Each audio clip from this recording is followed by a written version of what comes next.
Like, comment, share व चॅनलला subscribe करा.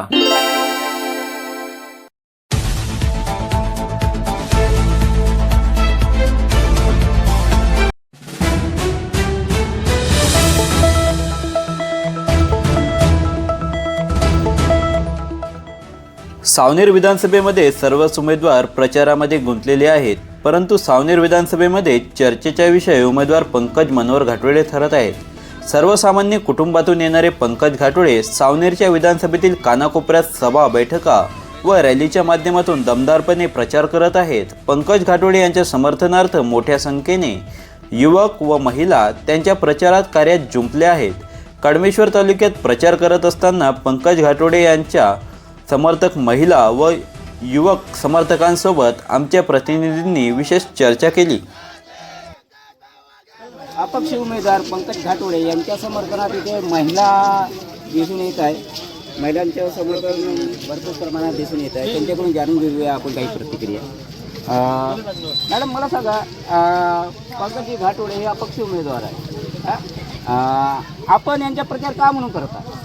कारण आम्हाला पंकज घाटोळेची उमेदवारी बिलकुल पटलेली आहे आणि ते इतके उच्च शिक्षित आहे आणि त्यांचं जे धोरण आहे, त्यांचं जे ध्येय आहे ते एकच ध्येय आहे की आपल्या पूर्ण क्षेत्राचा त्यांना विकास करायचा आहे.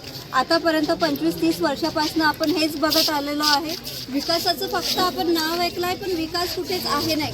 तर आता आम्हाला नवीन बदल घडवून आणायचा आहे आणि नवीन बदलासाठी नवीन चेहरा आला आहे जो की या सगळ्या गोष्टींसाठी सक्षम आहे. महायुतीने तर महिलांसाठी योजना काढली, लाडकी बहीण. हां, तर आता त्याच्याबद्दल काय बोलायचं, आता ती योजना तर काढली आहे, पण त्याचा फायदा किती काय होत आहे हे आम जनतेलाच माहिती आहे. ठीक आहे, तर पंकज भाऊ काय करणार आल्यानंतर महिलांसाठी? पंकज घाटोळे भरपूर काही करणार आहे महिलांसाठी. जेव्हा ते येतील त्यांचं धोरण हेच आहे की महिलांचं सक्षमीकरण त्यांना करायचं आहे. महिलांना स्वतःच्या पायावर उभं करायसाठी त्यांना भरपूर सगळ्या गोष्टी करायचं आहे आणि हा त्यांचा ठाम उद्देश आहे. म्हणजे उद्देश आहे प्रत्येक महिलांना काही ना काही रोजगार उपलब्ध करून द्यायचं. त्याच्यासाठी त्यांनी भरपूर सगळे कार्यक्रम पण योजना घेतलेल्या आहेत, त्याचे कार्यक्रम पण घेतलेले आहेत. तर ऑब्वियसली ते सगळ्या महिलांसाठी भरपूर काही करणार आहे आणि आवश्यक तो बदल घडणारच आहे. महिलांचे समर्थन किती पर्सेंट मिळत आहे? महिलांचं समर्थन आहे 80-90% महिलांचं समर्थन. आतापर्यंत आम्ही जेवढ्याही महिलांना भेटलो सगळ्या महिलांचं समर्थन आम्हाला मिळालेलं आहे. महिलांसाठी काय ठोस उपाययोजना करणार? आताच मी सांगितलं की काय ठोस उपाययोजना करणार. रोजगार येणार आहे भरपूर सगळे. त्यांना जे काही महिलांचं अत्याचार होतात आता महिलांवर, त्याच्यासाठी नवीन उपयोग CCTV वगैरे ते लावणार आहेत. नवीन भरपूर सगळ्या गोष्टी. त्याच्यासाठी जे कराटे क्लास त्यांना स्वतःला ते लोक त्याच्यासाठी जे प्रशिक्षण गरजेचं आहे ते उपलब्ध करून देणार आहे. महिलांना स्वतःची रक्षा स्वतः कशी करायची आहे याच्यासाठी पण ते भरपूर सगळे प्रयोग करणार आहे. यांच्या फाईटमध्ये चांगले सगळे उमेदवार आहेत. आपण कसे लढत येणार? ऑब्व्हियसली आपण लढत येणार. ते सगळे उमेदवार काय केलं आहे हे सगळ्यांनाच माहिती आहे. आणि उपाययोजना काय आपल्याकडे या सगळ्या उमेदवाराचं फाईट घेण्याची रणनीती कोणती आहे? काय उपाय रणनीती कशी करणार? रणनीती हेच करणार की आतापर्यंत जो भ्रष्टाचार झालेला आहे त्याला संपवायचा आहे आणि भरपूर सगळे आता ज्या शाळा आहेत त्या पण शाळेचं काहीच आपल्याकडे म्हणजे डेव्हलपमेंट नाही आहे. जिल्हा परिषदच्या शाळा बंद होत आहे. एका 4 वर्गाला एक शिक्षक सांभाळतो आहे. तर ते जिल्हा परिषदच्या शाळांसाठी जे हॉस्पिटलच्या मूलभूत गरजा आहेत त्यासुद्धा आता आपल्याला मिळत नाही आहे. तर त्या मूलभूत गरजा लोकांना मिळायसाठी जी महागाई आता वाढलेली आहे, इतकी महागाई वाढलेली आहे, जे 1500 रुपये सरकार देत आहे पण तेवढेच डबल त्यांच्याकडनं घेत आहे. या योजना बंद करायसाठी पंकज कुमार घाटोळे सज्ज आहे. ठीक आहे, तर ते या सगळ्या भ्रष्टाचाराला बंद करून नवीन उपयोग करणार. अपक्ष उमेदवार पंकज घाटोळे यांचे मार्गदर्शक म्हणून संजयजी टेंबेकर आपल्यासोबत आहे.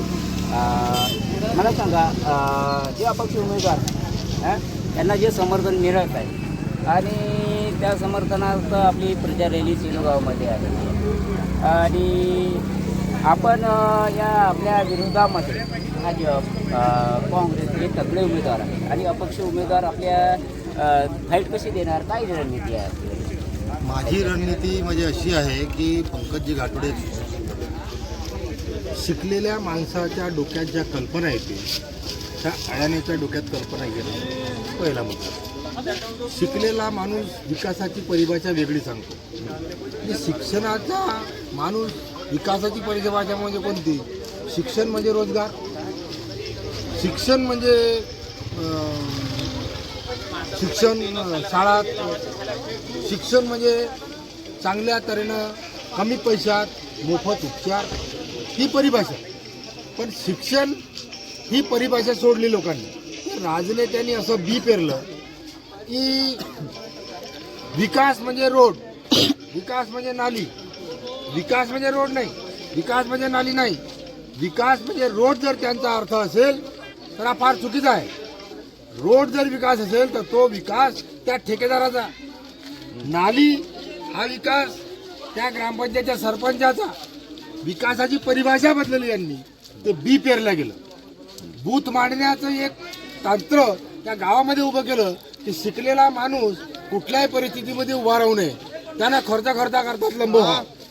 म्हणजे साधारण उदाहरण विजय घेतलं, रथपर्यंत आपण कसे पोहोचवणार? विजय रथ पोहोचणार म्हणजे पोहोचणार.